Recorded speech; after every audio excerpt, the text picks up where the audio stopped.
Assalamualaikum adik-adik, gimana kabarnya? Mudah-mudahan dalam keadaan sehat walafiat ya. Walaupun sekarang ada wabah pandemi, tapi tetap semangat dalam mencari ilmu.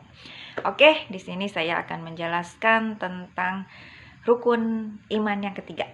Pasti sudah pada tahu adik-adik apa itu, yaitu iman kepada kitab-kitab Allah. Apa saja? Tentu adik-adik sudah pada tahu ya. Yang pertama ada Taurat, kedua Jabur, ketiga Injil, dan yang terakhir adalah Al-Quran. Nah, harapannya dengan belajar ini gitu ya,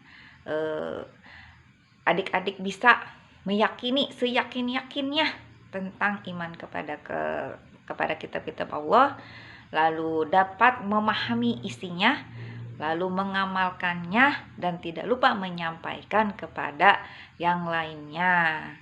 Nah, di sini juga kita harus bersikap toleransi kepada umat yang menganut kitab-kitab tersebut. Lalu, apa sih tujuan Allah menurunkan kitab-kitab tersebut?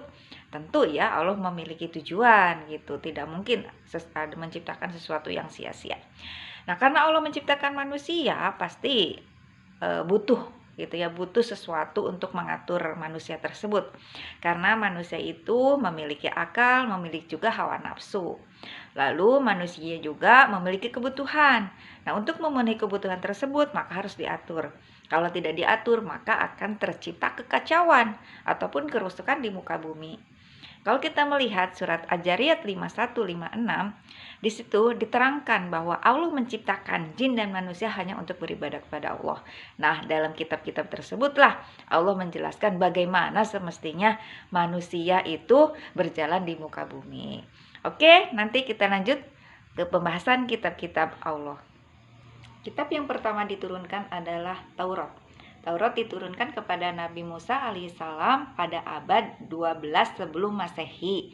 Nah, di sini dijelaskan dalam surat Al-Quran, surat Al-Isra ayat 2, saya bacakan ya.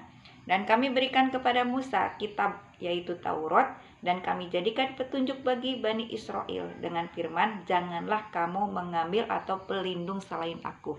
Jadi isi kandungan kitab Taurat adalah untuk mengesahkan Allah Subhanahu wa taala. Manusia disuruh untuk menyembah Allah Subhanahu wa taala dan dilarang untuk menyembah patung. Lalu di situ Allah melarang manusia untuk berzina, membunuh, mencuri, menghardik anak yatim, juga harus patuh terhadap orang tua. Itu adalah isi kandungan kitab Taurat.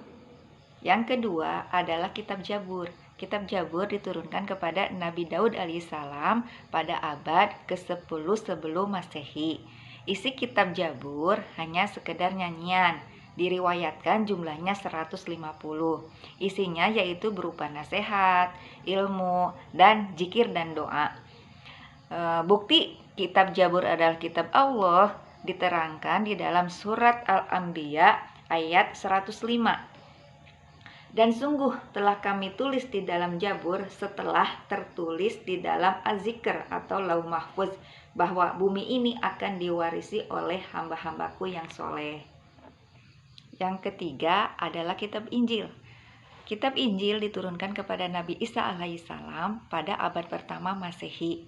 Bukti bahwa kitab Injil diturunkan kepada Nabi Isa ada di dalam surat Maryam ayat 30. Dan Isa berkata, sesungguhnya aku hamba Allah, dia memberiku kitab Injil dan dia menjadikan aku seorang nabi.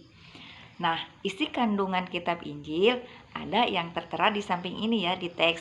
Yang pertama, mengajak manusia kepada tauhid. Yang kedua, menerangkan beberapa hukum.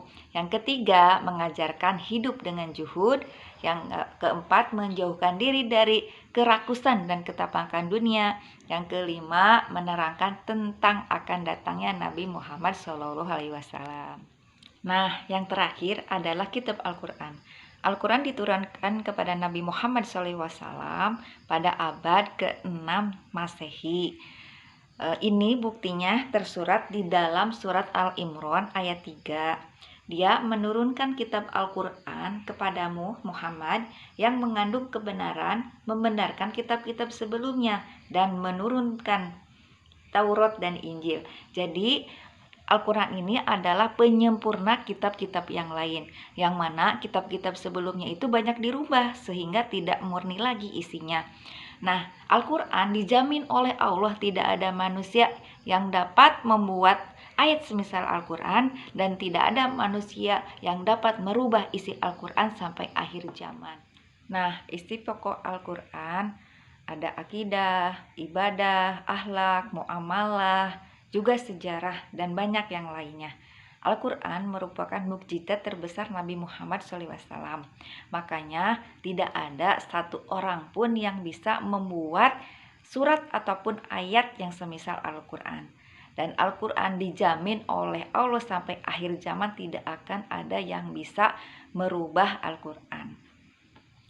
Nah, adik-adik, hikmah mempelajari kitab-kitab Allah adalah kita jadi mengetahui untuk apa sih Allah menciptakan manusia gitu. Allah menciptakan manusia itu tadi ya untuk beribadah kepada Allah, dan aturan ibadahnya itu ada di dalam kitab-kitab Allah. Dan kitab yang terakhir itu Al-Quran untuk seluruh umat manusia. Agar kenapa? Agar manusia itu hidup damai, tentram. Karena manusia hidup itu hanya satu, untuk memenuhi kebutuhannya. Ada kebutuhannya makan, kebutuhannya misalnya cinta atau seks ya. Ketiga, kebutuhannya adalah untuk beribadah atau mencari Tuhan gitu. Nah, di sini Allah memberikan bagaimana cara memenuhi kebutuhan itu dengan benar, dengan jalan yang diridhoi oleh Allah. Namun Allah tidak memaksa memberikan pilihan kepada manusia. Silakan taat kepada Allah, balasannya surga. Tapi kalau tidak taat kepada Allah, maka balasannya neraka. Nah, adik-adik, itu saja yang kakak sampaikan. Semoga bermanfaat. Assalamualaikum warahmatullahi wabarakatuh.